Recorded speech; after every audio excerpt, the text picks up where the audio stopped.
मेरा नाम अमृता है। अभी मैं एक स्टूडेंट हूँ। मैं अंधविश्वास पर बिल्कुल ध्यान नहीं देती हूँ।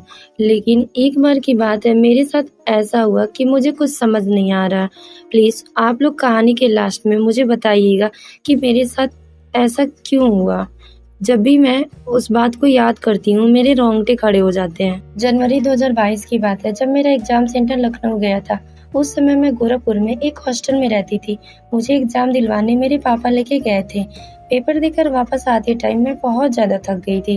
ट्रेन हमें लखनऊ से गोरखपुर रात को 2 बजे छोड़ी।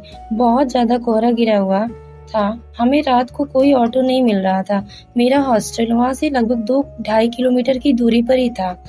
मैं और पापा ने पैदल जाने का ही निर्णय लिया। मैं इतना ज़्यादा थक चुकी थी कि पापा के साथ चलते-चलते पता नहीं कब उनसे कुछ कदम पीछे हो जाती थी, पता ही नहीं चलता था। पापा बार-बार बोलते थे कि थक गई हो क्या? तबीयत ठीक है ना? मैं बोलती थी हाँ मैं ठीक हूँ, आप चलिए। चारों तरफ रोड पे लाइट जल रही थी। मुझे एक पल के लिए भी ऐसा नहीं लगा कि मैं किसी भी चीज़ से डर लगा हो।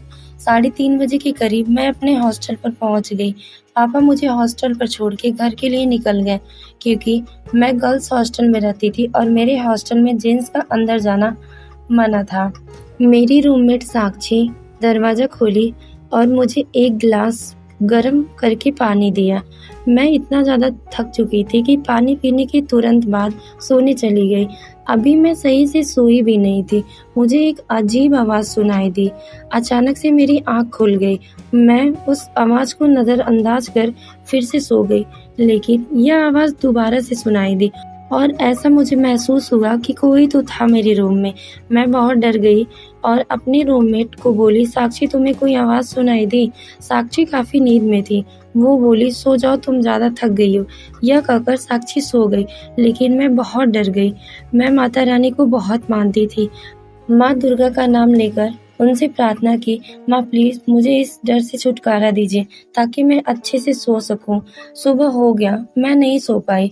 सुबह सारी बातें साक्षी को बताई। उसने कहा कि बाहर कोई जानवर रहा होगा, लेकिन मैं उस आवाज़ को नहीं भूल पा रही थी। बार-बार वो आवाज़ मुझे बहुत परेशान कर रही थी। मेरा नींद नहीं पूरा हुआ था। मैं दिन में सोने गई, लेकिन मुझे इतनी डरावने सपने आने लगे कि मैं अब बहुत ज़्यादा परेशान हो चुकी थी। दिन में सोती तो इतने भयानक डरावने सपने, रात को सोती तो आवाज़ मुझे बहुत परेशान कर रही थी। मुझे समझ नहीं आ रहा था कि मैं क्या करूँ? मैं कुछ दिनों के लिए अपने घर चली आई। घर पर भी इतना डरावने सपने आते थे। मेरे घरवाले भी बहुत परेशान हो गए। मेरी पढ़ाई छूट रही थी। हिम्मत करके मैं वापस हॉस्टल गई और वहाँ जाने के बाद वही आवाज़, वही डरावने सपने।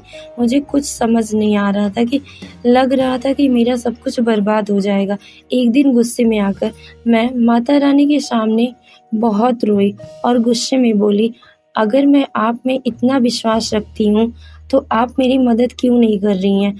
आप मुझे इस तरह से क्यों मरने दे रही हैं? इस डर से आज़ादी क्यों नहीं दिलाती? मैं बहुत ज़्यादा रोई। उस रात को मेरे सपने में माता रानी साक्षात दर्शन देते हुए बोली, तू डर मत, मैं तेरे साथ हूँ। आज से तुझे कोई सपना नहीं आएगा। मेरा आँख खुल गया और मेरा सर एकदम हल्का हो गया था। ऐसा लगा कि जंजीर से मुक्त हो गई हूँ, मुझे आज़ादी मिल गई हो।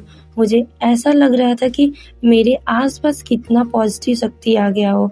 एक दिल में विश्वास हो गया कि अब मुझे सपने नहीं आएँगे और आप लोगों को बताना चाहती हूँ कि उस दिन से आज तक मुझे कोई डरावने सपने नहीं आए।